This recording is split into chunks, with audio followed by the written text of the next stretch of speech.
This is a 1973 Volkswagen Karmen Ghia, and today we're going to go ahead and do a little review on this bad boy and check out some of the quirks and features of this. And then we're going to take it out on the road and give this baby a little bit of a test drive and see how she goes. So stay tuned because you don't want to miss this.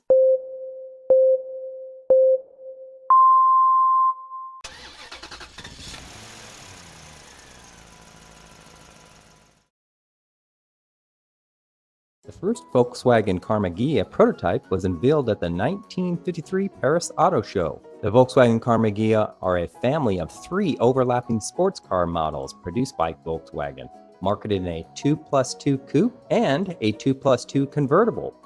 Internally, these were designated Type 14, which is a 1955 to 1975 model, the Type 34, which came in at 1962 to 1969, and the Type 145 TC, which was in Brazil, and that was 1972 to 1975. During a production run that shared space with hulking American muscle cars with gas-guzzling V8 engines, the frugality of the Karmen Ghia was appreciated and somewhat rare.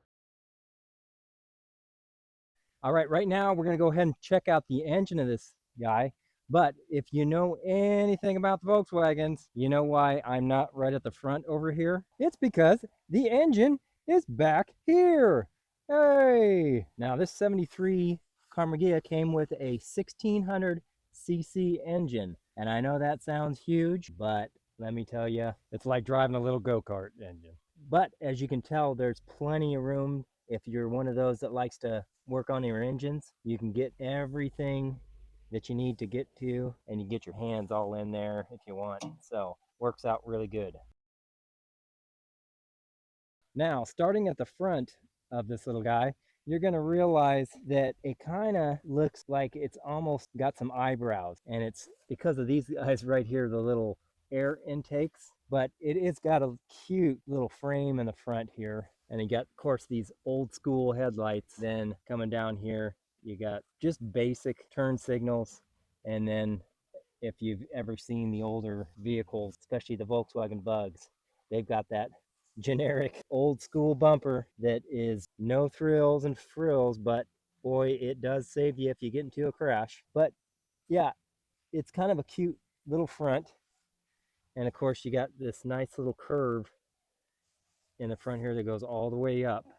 That kind of splits the middle. And then this is actually the trunk, and we'll check that out later, but it does have some nice, beautiful little curves to it. And staying on the front, one of the little quirks of this vehicle is right here, there is where you access the fuel door. And Volkswagen decided, yeah, you're not going to get it on the side because this is obviously a pretty small car and there's not a lot of room to put it in. And when they decided to stick it on here, the reasoning is because right underneath here, this is your fuel tank. You don't get your engine right there again, like I've told you before. And to access that fuel tank door, you have to go all the way inside here, because once again, Volkswagen didn't want to make it easy. And right underneath here, you got to pull this little lever, then it will pop up, and there you go, right there. And since we're here, we might as well access that trunk. And that's a little crazy too.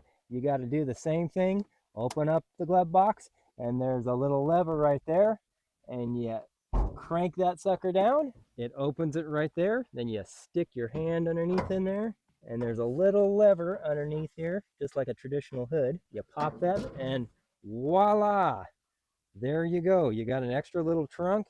And then of course, if you don't mind that your stuff is sitting on top of the fuel tank, there's the fuel tank. And I might as well just show you, since we're here, that's where your spare tire goes. We don't have one of those right this second, but that's where it would go. And another little funny feature is this is your windshield wiper fluid. And if you can read that, it says 3 ATU, and then it has 42 pounds per square inch. So I don't know if this thing is putting out 42 pounds per square inch through this hose, but that is just kind of something funny. And I'm like, huh. All right, moving along the exterior, down the side, She has such a tiny little roadster feel to it. And these, I believe, they're just steel wheels, and the tire size is only a 15-inch rim and a 165, I believe, tire. So not too much rubber meat in the road there. But if you look, it's got a nice bubble little panel here that comes up and flows down to the front. And then you've got pretty much the only signage that this is a Karmen Ghia besides one in the back there. And that's pretty dang cool. And then it's got this nice little strip, I guess a protection, or it's maybe a pinstripe, but I believe this was back in the day just to make sure, like, if a cart was going to come up and hit it, it would hit this rubber piece first, because it actually protrudes out. It's not like a pinstripe which is painted on there. And then you got your nice little mirror here that's clad in chrome, and then of course a little chrome door there, which is basically the old school lever system like this, where you just push it in like that and it'll open up. Then this is where you really hit the styling. If you see this back corner panel here, it's raised up in the back. It kind of jets out like a cone till you hit the light here on the back. So to me, it kind of gives it those 1950 vibes, where you got that nice little jet stream off the back there. And like I said, this is the only other spot where we have the signage, and then we have Volkswagen on the bottom here. Then it's got that nice industrial bumper on the back. Then on top of the engine lid here, we have plenty of airflow vents right here, because this is an air-cooled engine. And to access that engine, Volkswagen didn't want to give you any latch or anything like that. All you got to do is put your hand underneath here and lift up. And the last part, the all-important part, is your top, which right now it is stowed because the top actually isn't in really good condition. So that's what makes the convertible part here. But if this was to be taken off here, all you'd have to do was obviously unsnap these snaps and then take off the tarp here, and you have to manually extend it over onto the top here. Volkswagen's not going to give you any type of assistance. It's all manual and elbow grease. Now, when you get in this thing, you're going to notice that it's kind of a slim fitting to try to fit in here. I'm 6'1", and yeah, there's not a whole lot of room that you get with this thing, because yeah, you're pretty sucked in here nice and tight. I guess that's good if you're gonna get into a crash, but of course, I don't know. This thing's so small that, ooh, you're taking your chances, that's for sure. All right, the first thing you're gonna notice is obviously this is a manual transmission, and we've got 1 through 4 and then a reverse gear. That means, kids, none of that automatic easy driving crap. This is all manual, feeling the road type stuff. And before I get to the dash, we're going to check out the emergency brake, which is, of course, your handheld right here. But you got to press the button in to go down, and then to set it, you bring it back up. And what's weird is these little levers on the side here, and hopefully, guys, if I'm saying this wrong, let me know down in the comments again, because I'm not too sure, but I was told that these are for the heater vents. One, you pull it up like this, and that's for the passenger side, and this is for the driver's side. So it's not up here.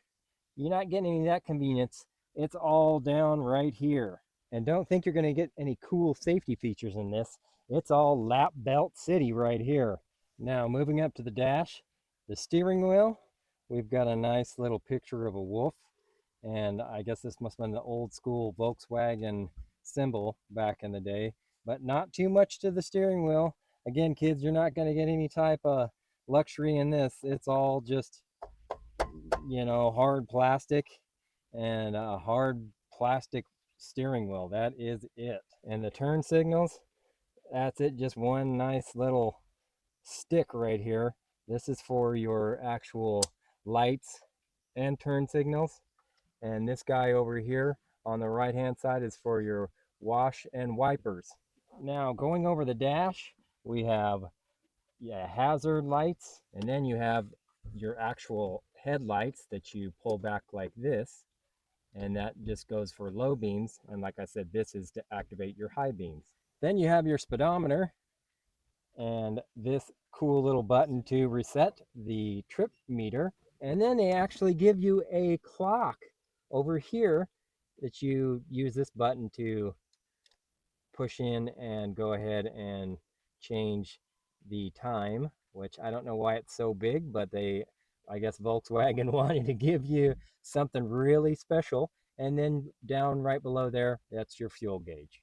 Then moving on over here, you've got your awesome infotainment center, which this is basically just, I think, just an AM radio. It does work, but all you get is your volume knob, which that turns it on, and then this controls the station presets like this.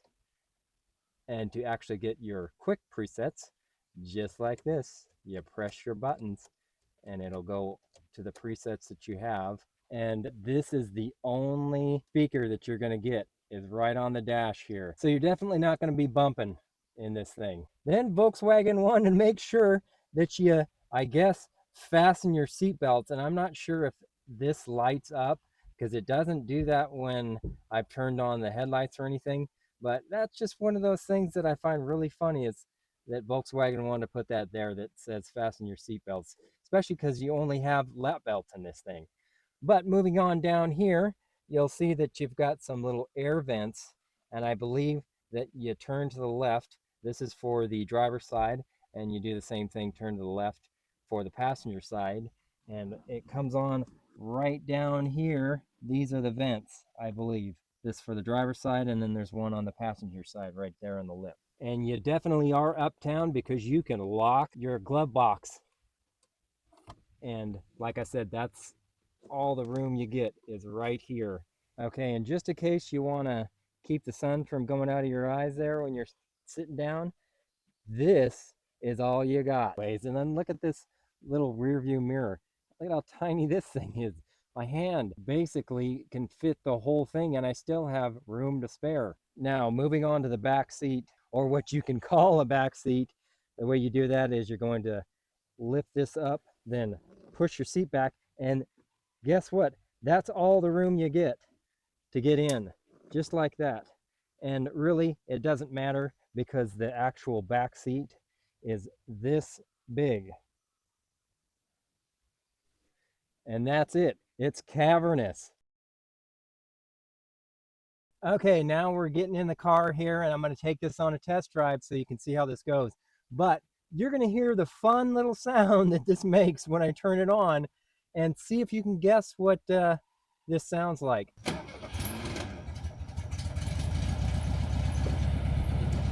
Say, how's this sound, Mr. Jetson? All right, here we are with the first part of the test drive, and I will just say this thing is crazy. It's like I'm driving a little go-kart. Okay, and putting it into gear was another fun thing because I stuck it in reverse and the thing didn't want to go in, and it barely got me back out of where I was at, and then going into first took me about another 20 minutes. So I've already had a fun time here, but let's get started and we'll kind of take our chances and see how it goes. Okay, put it into first, and here we go. We're off. Woo! And boy, that puts you in the back of your seat. No, not really. That was just because of the whiplash of me putting it into gear, because I haven't driven a stick in a long time. So, yeah, that's another thing. But so far, we're on gravel road, and right now, it's not too bad, but we're only going 2 miles an hour, so I guess, yeah, I guess that's, take that for whatever it's worth. All right, now we're getting actually on the road, and here we go. Woo! Feel that power. We're in second gear, and we are cruising. Okay, now we're back up to speed again, and I'm sticking her into third gear. We are going about 3,000 miles an hour. Oh, no, we're not in third gear. Now we're in third gear.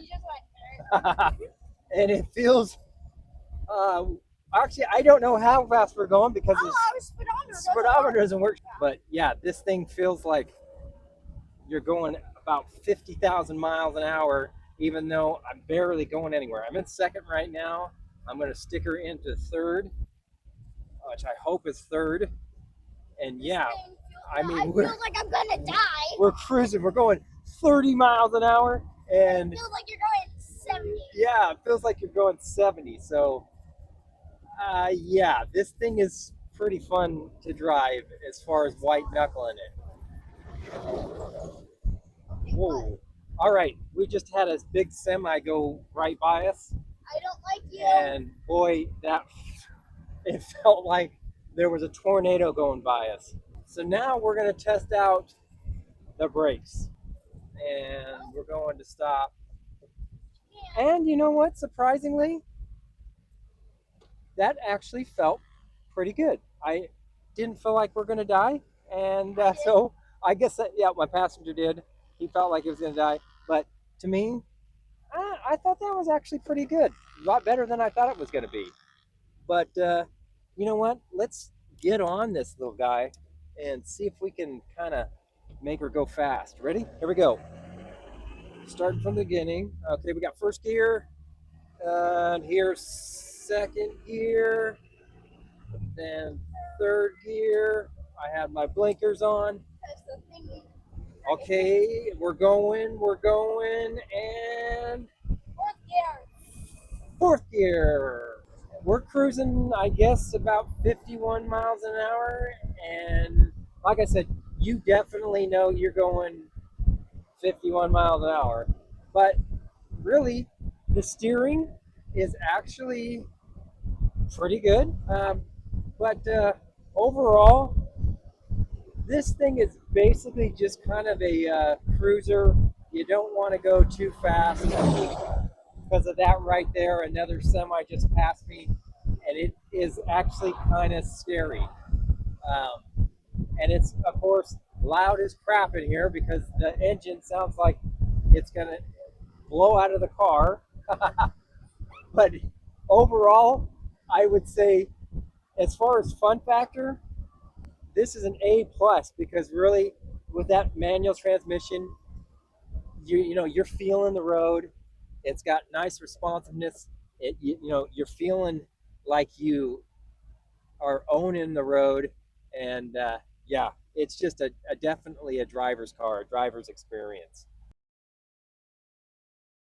All right, so my final thoughts. I'll tell you, this thing is cool. If you go on fun factor, when I was driving, like I said, I had a permanent smile on my face. And yeah, I give it an A plus plus plus plus plus. And then I guess an overall score of everything, we'll put it in this. We'll put it in the C category because, like I said, the gas mileage with this thing is awesome. I'm not exactly sure. I'll put down in the link below or on the screen here somewhere what I think the gas mileage that you get on this. But yeah, I'm pretty sure that's pretty good. And like I said, the fun factor is outstanding. But everything else, kind of mediocre. So anyway, guys, thanks for watching. Go ahead and give me a thumbs up, like the channel, share, and I have a special request from my son over his channel. I'll put a link below, and go ahead and check that out because he worked real hard holding the camera for me and doing some other stuff behind the scenes. So like I said, check that out.